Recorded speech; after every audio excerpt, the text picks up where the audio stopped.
안녕하세요. 주식시마론입니다. 축축한 봄비 내리는 금요일입니다.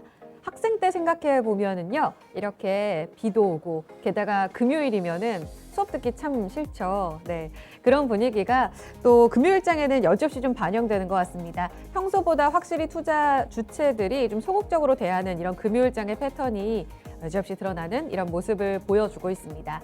하지만 시장은 쉴 새 없이 돌아가고 있고요. 쉬어서는 또 안 된다라는 생각을 또 많이 하실 겁니다. 오늘 장에서 놓쳐선 안 될 포인트가 있다면 다음 주를 준비하는 마음속에 어떤 것들이 있는지 저희와 함께 챙겨 가보시면 좋을 것 같아요. 오늘도 이 시간 40분 동안 알찬 강의로 여러분들과 함께 내공 쌓아보겠습니다.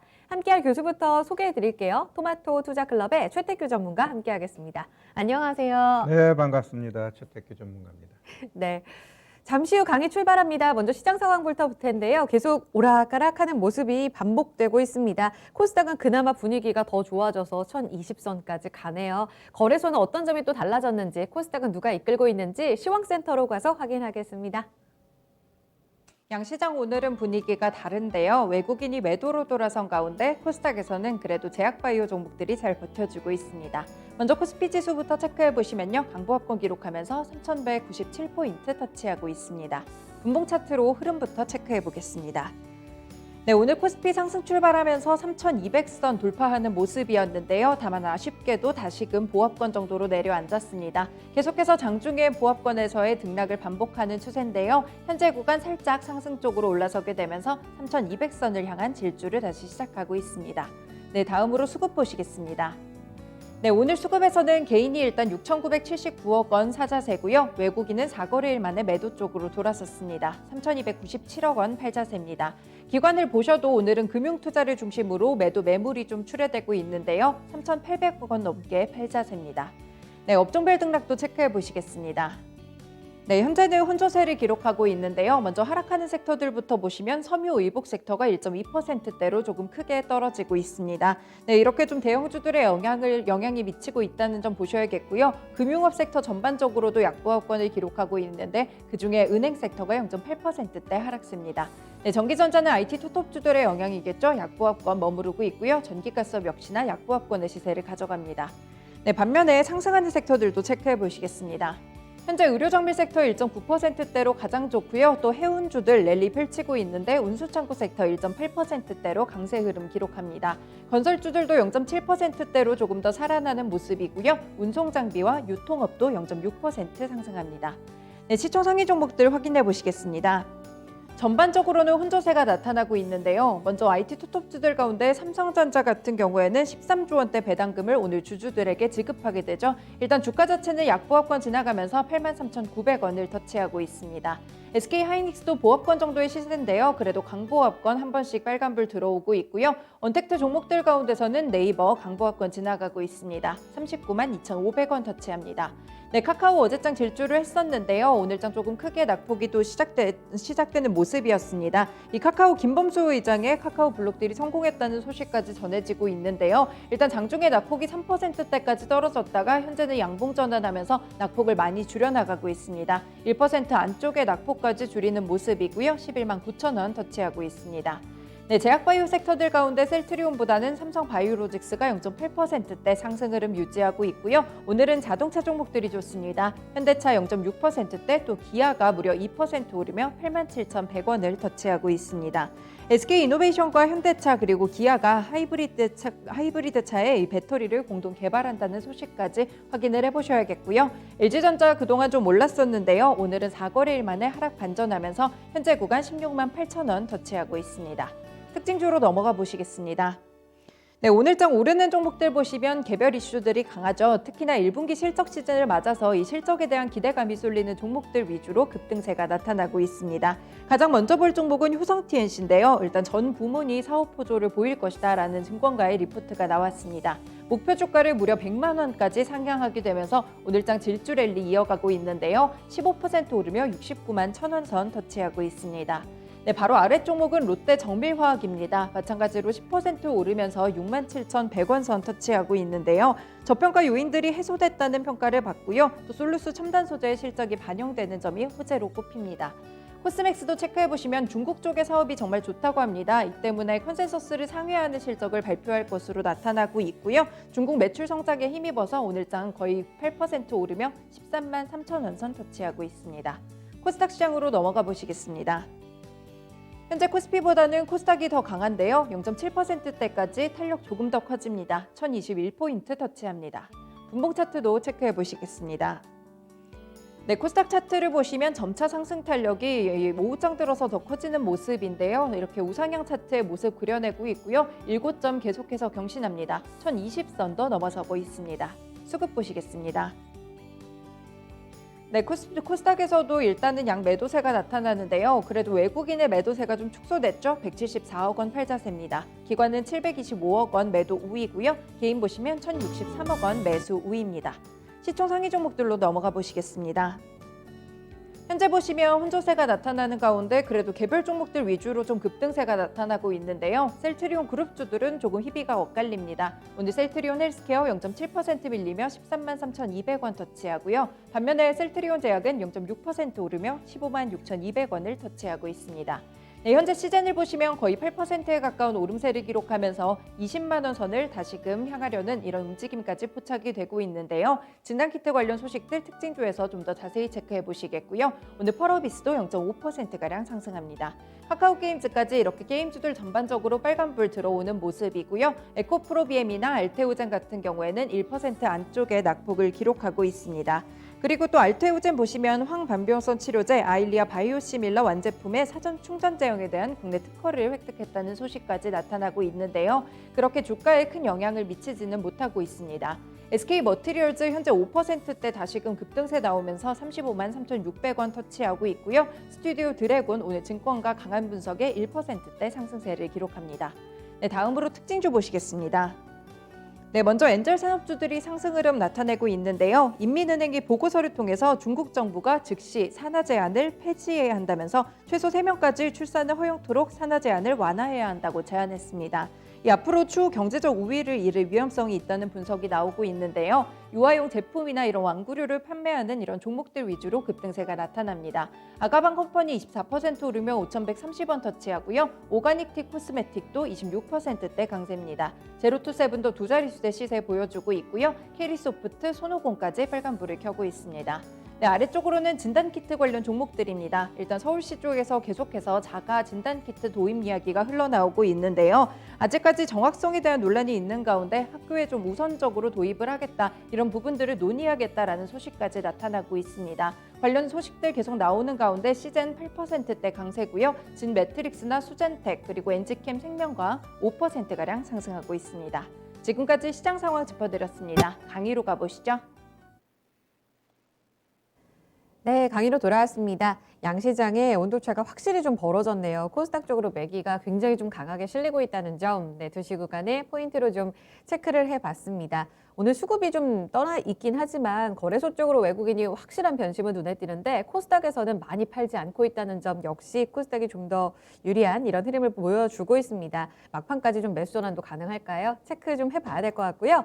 그럼 강의로 들어가 보도록 하겠습니다. 오늘의 두 가지 주제 좀 예고해 드렸습니다. 첫 번째부터 함께 보시죠.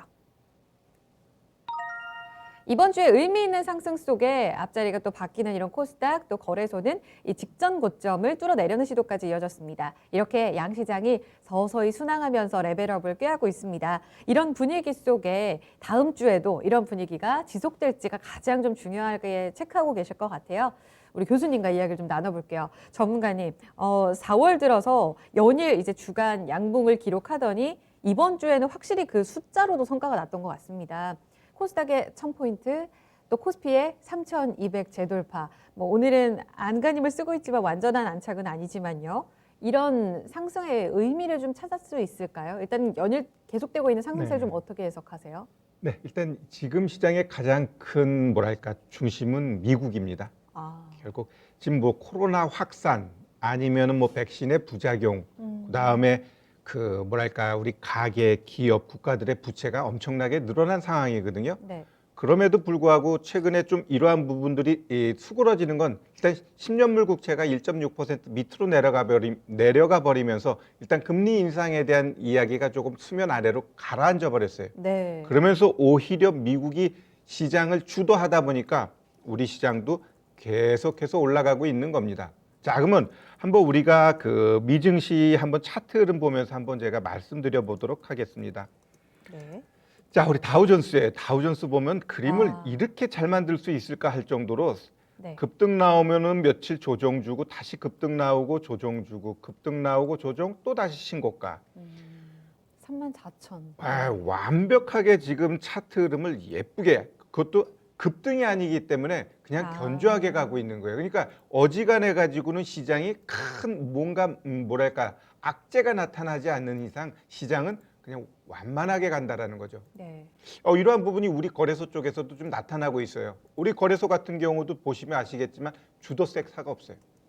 어느 날은 이쪽 섹터가 시장을 끌어올리고 어느 날은 이쪽 섹터가 끌어올려. 그러다 보니까 크게 막 1%, 2%가 아니라 그냥 뭐 약법, 강보합 이렇게 보이다가 상승 마감하고 이런 식으로 아주 뭐랄까 견조한 흐름이 이어지고 있다라는 거죠. 반면에 이 S&P 같은 경우는 더 강하게 갑니다, 지금. 맞습니다. 그리고 제일 약한 게 이제 나스닥인데 제가 계산해 보니까 0.97% 네. 남았어요. 신고가. 그러면 결국 이 시장에서 내가 봤을 때는 네. 악재가 없어요. 그냥 모든 걸 다 좋게 보고 있기 때문에 지금 시장은 그냥 상승 쪽으로 우리가 배팅하면 되는데 가장 큰 악재는 일단 또 너무 많이 올라왔다라는 거죠. 너무 많이 올라왔기 때문에 그 올라온 부분이 일정 부분 조정이 좀 나와줘야 되는데 그 조정이 좀 작게 나올 것이냐 아니면 좀 심하게 나올 것이냐 그러한 부분에 있어서만 우리가 조금만 조심하면 될 것 같아요. 자, 그러면 그 조정은 어디쯤 나오느냐? 일단 나스닥이 신고가 치면 그때부터는 우리가 조금은 시장에 대해서 민첩하게 반응할 필요는 있을 것 같아요. 그 시점이 이제 다음 주인데 일단 뭐 다음 주 시장까지 저는 상승 파톤 이어간다 이렇게 좀 말씀드리겠습니다. 14,175포인트 선이 나스닥의 신고가고요.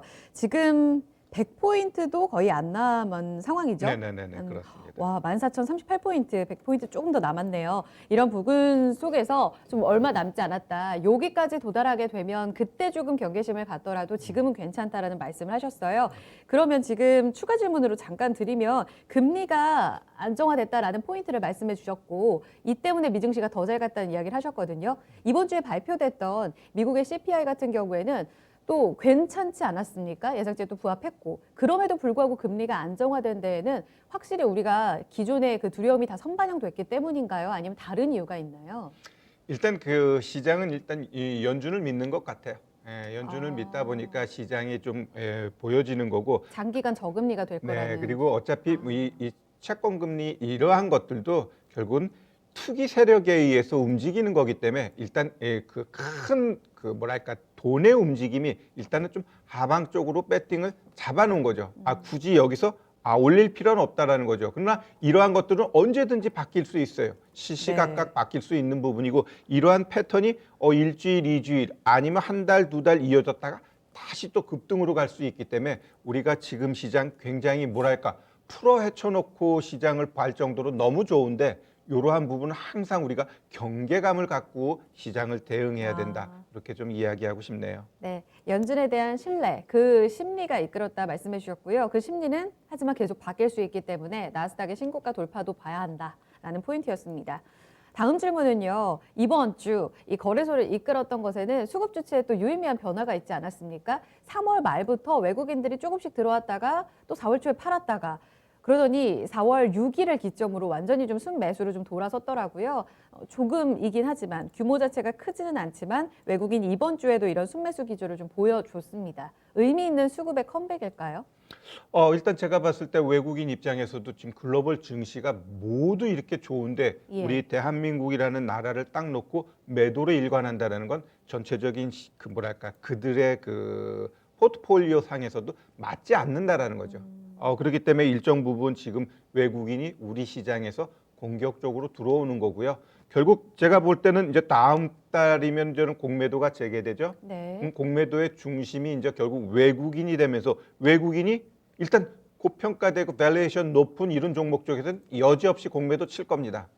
그러면 공매도 치면서 일정 부분 또 매수도 할 거거든요. 네. 그냥 롱숏 전략을 과감하게 이제 얘네들이 전략적으로 취하면서 시장의 중심 세력으로서 다시 좀 부각될 거라고 봐요.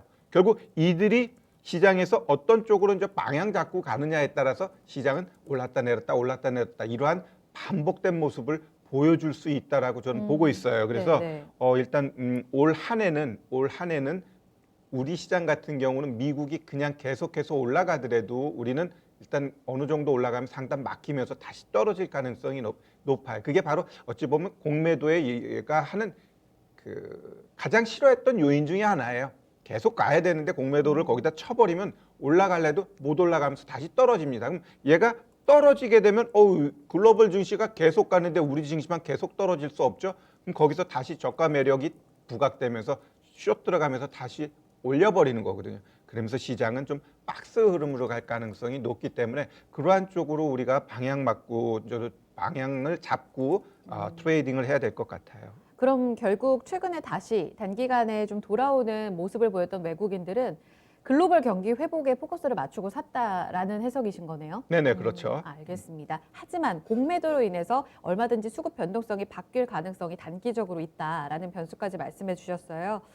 다음 주를 좀 내다볼까요? 다음 주, 이번 주는 뭐 카카오 액면 분할, 미국의 소비 지표, FOMC 의사록 발표, 또 금통위, 백신 관련 이슈까지 이슈 여전히 좀 많은 분위기였습니다. 다음 주에도 뭐 실적 발표도 있고 글로벌 지표들도 계속해서 좀 쏟아지던데 주요 일정들 어떻게 확인하세요? 네, 일단 뭐 미국 같은 경우는 지난주부터 이제 실적이 이제 본격적으로 나오면서 가장 두드러진 게 은행주들의 실적이 굉장히 좋게 이번 나오면서 주에요. 시장을 네. 좀 주도했어요. 네. 자, 일단 18일 날입니다. 22 통화 정책 회의가 있습니다. 여기서 아마 이제 유럽 같은 경우 이제 코로나로 영향이 좀 커요. 그럼에도 불구하고 독일 증시 보면은 아주 멋지게 움직임이 네. 연출되고 있기 때문에 코로나 이런 건 크게 문제가 아닌 것 같고 결국 이 부양책 지속 여부 이러한 것들이 변화가 있을 거냐라고 했을 때 크게 변화는 없을 겁니다.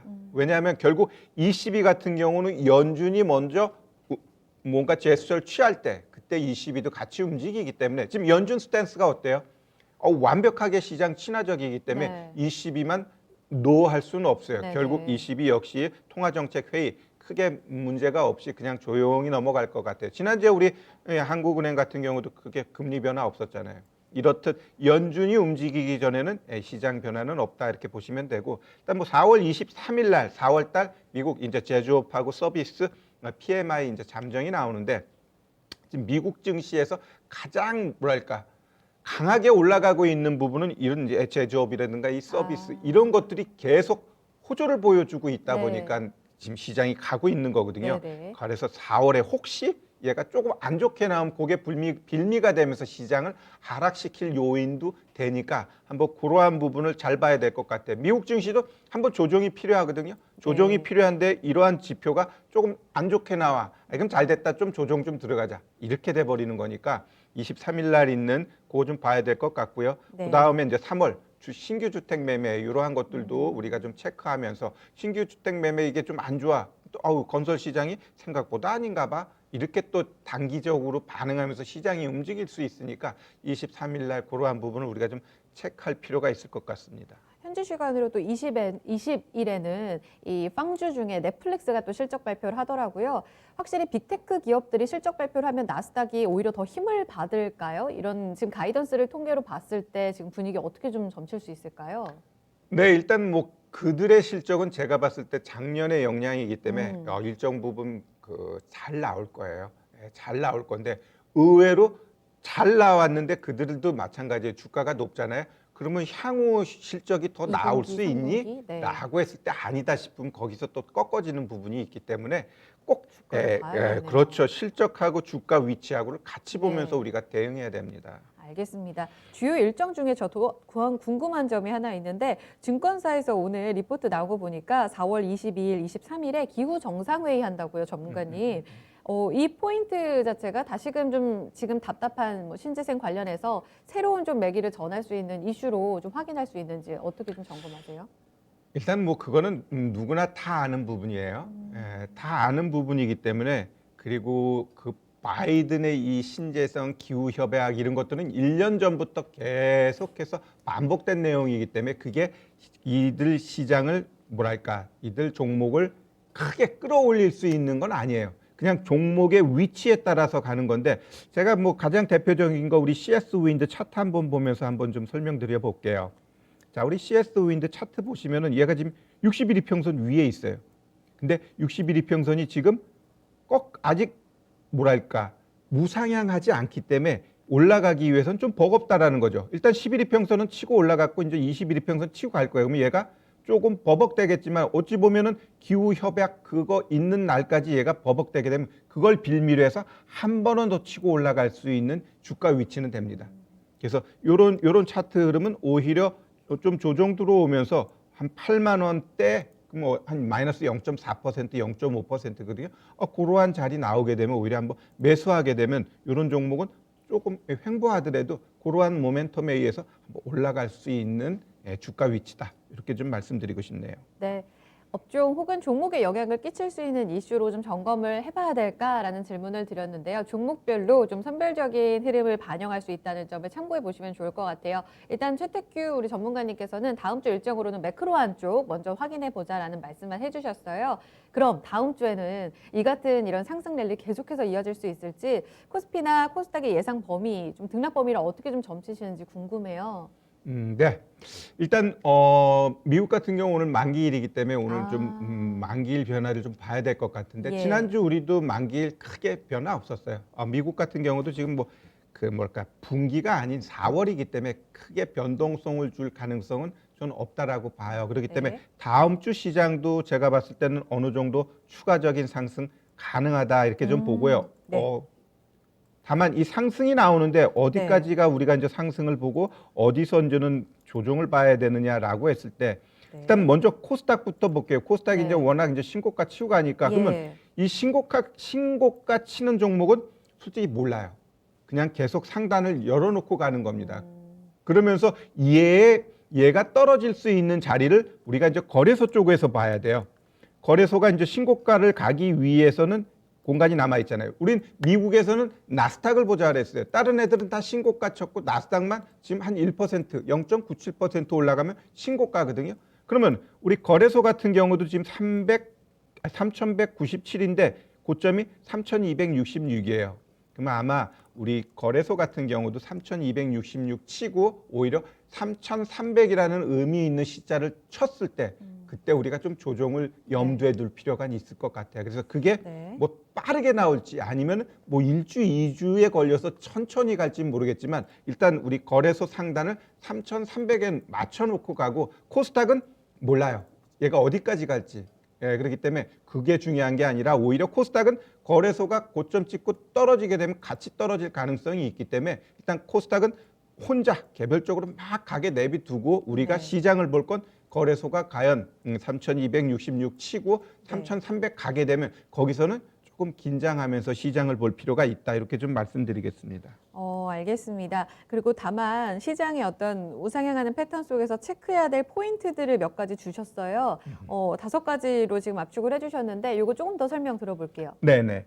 일단 우리가 이제 시장에 대해서 계속 그냥 편안하게 보지만 그래도 뭔가 문제가 있고 그런 것들은 하나하나 그래도 장중에 체크해 볼 필요는 있어요. 그래서 일단 첫 번째는 일단 변종 코로나 바이러스 확산 여부 또는 이 네. 백신 부작용 이러한 것들이 얼마나 또 문제를 일으키는지 그런 것들은 하나하나 체크할 필요가 있고요. 예. 그다음에 두 번째는 지금 워낙 미국 10년물 국채 금리 자체가 밑으로 내려와 버렸기 때문에 금리에 대한 생각을 또 우리가 또 다 잊어버렸어요. 네. 근데 분명히 지금 시장은 인플레이션은 높아져 가고 있습니다. 키워드죠, 진짜. 그렇죠. 네, 유가도 그래서. 올라가고 막 옥수수도 엄청나게 올라가고 네. 안 올라가는 게 없어요. 원자재 쪽까지. 결국 모든 게 올라간다라는 기업 입장에서는 어차피 제품 가격을 올릴 수밖에 없어요.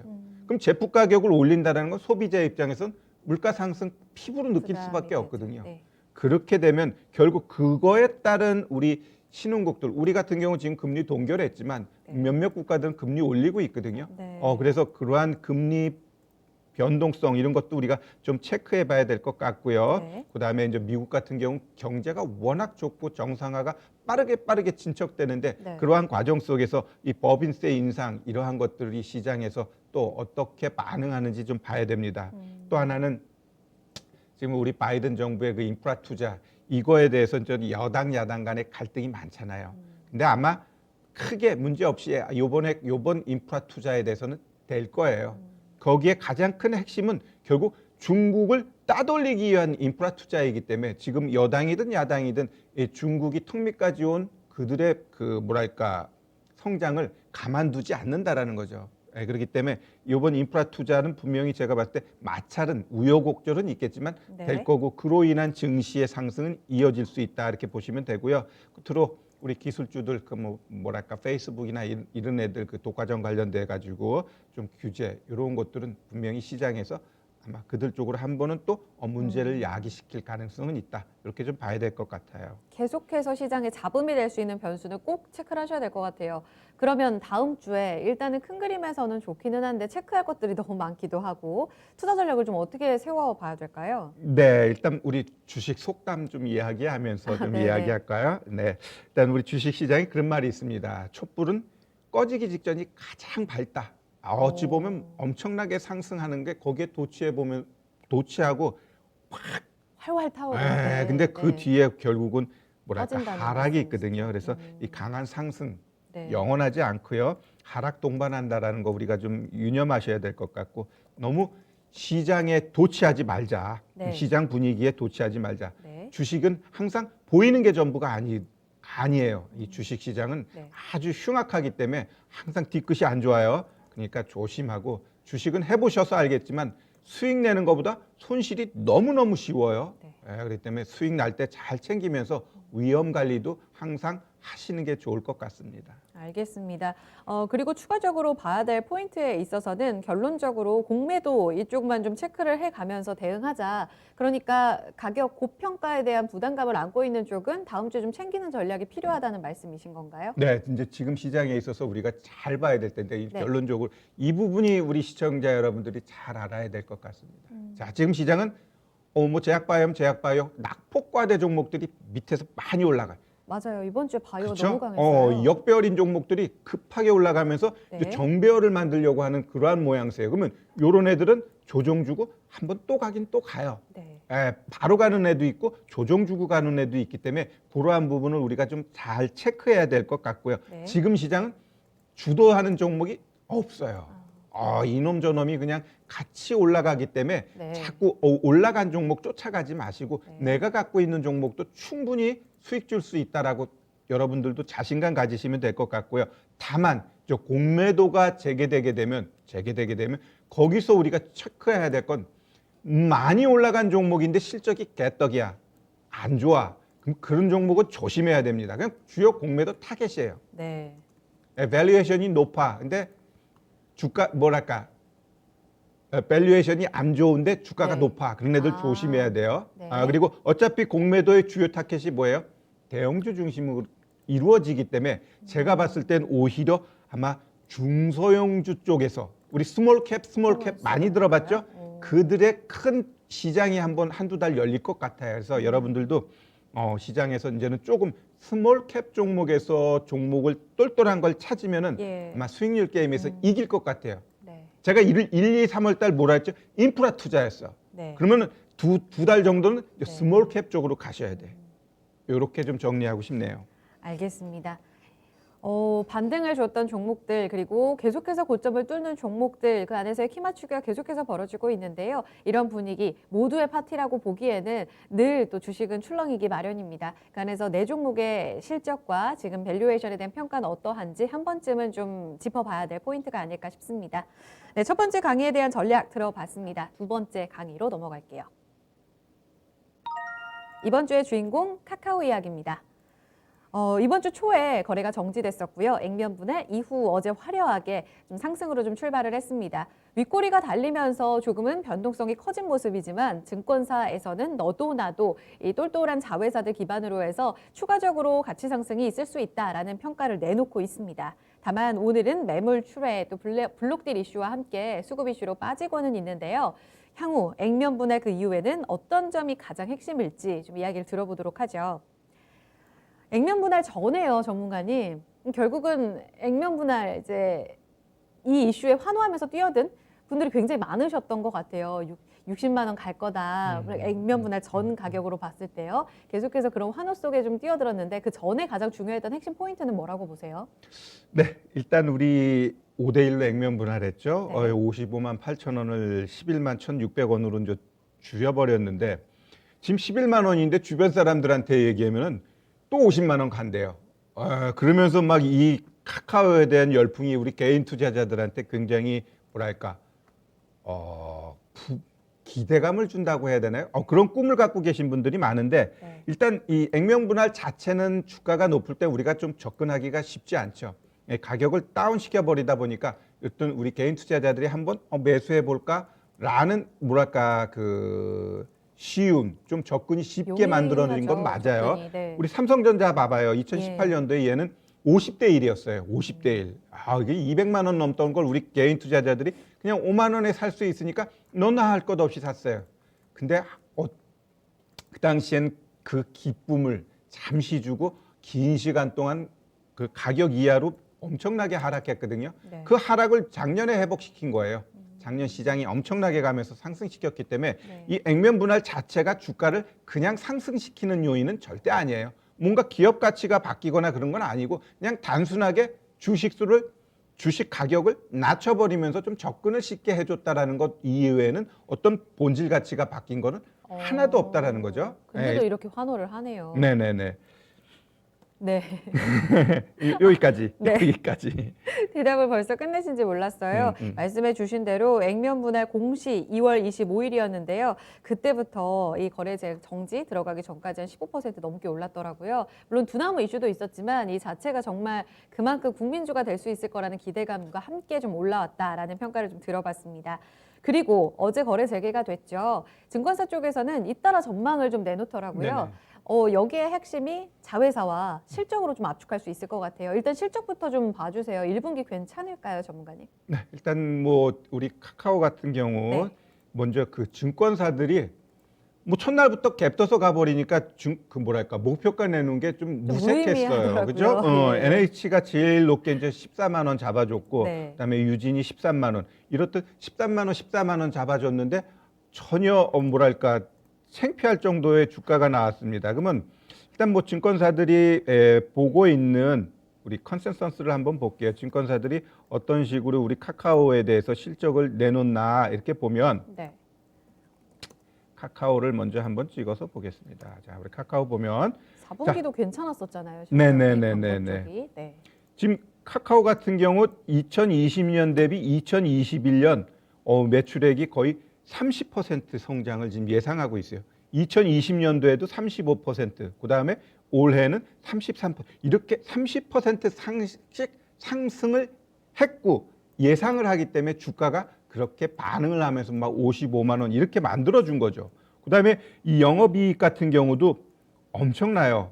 우리 보통 제조업들은 영업이익이 뭐 5%만 해도 잘하는 거야. 10% 이런데 얘는 영업이익 보시면 어때요? 뻥뻥 늘어나고 있죠. 뻥뻥. 요번에도 일단 70% 늘어나고요. 그다음에 여기서 한번 보면 이제 영업이익률 나오는데 우리 영업이익률 한번 볼게요. 마케팅 비용이 늘 얘는 봐봐요. 좋네요. 영업이익률 보면 거의 14%죠. 그만큼 그 장사를 해가지고 그래 돈도 잘 번다라는 거죠. 그러니까 이러한 것들을 반영하니까 결국 카카오가 어때요? 실적이 좋게 나오는 거고 네. 그러다 보니까 주가가 반영한다 이렇게 좀 보시면 될 것 같습니다. 자회사의 성장 모멘텀도 빼놓을 수 없는 핵심 포인트 중에 하나가 아닐까 싶습니다. 지금 뱅크 같은 경우에는 간밤에 이제 밤 사이 동안에도 뉴스가 나왔지만 상장 예비 심사 척수 들어갔다라는 내용도 전해졌고요. 또 뭐 모빌리티 쪽이라든지 상장 추가적으로 할 수 있는 기업들에 대한 목소리는 계속해서 커지고 있거든요. 이쪽 모멘텀은 계속해서 주가를 끌어올릴까요? 그렇죠. 일단 이 카카오 같은 경우 매력이 뭐냐? 결국 다음 같은 경우는 그냥 다음만 있었을 때는 네. 네이버의 2인자가 되면서 역사 속으로 사라질 수 있었어요. 근데 카카오 같은 경우도 결국 다음하고 딱 묶여버리면서 서로 시너지가 엄청나게 늘어나는 거고 그 핵심이 결국 플랫폼입니다. 결국 이 막강한 이 플랫폼 사업을 기본으로 해가지고 많은 자회사들이 자기 역할을 하고 있다라는 거죠.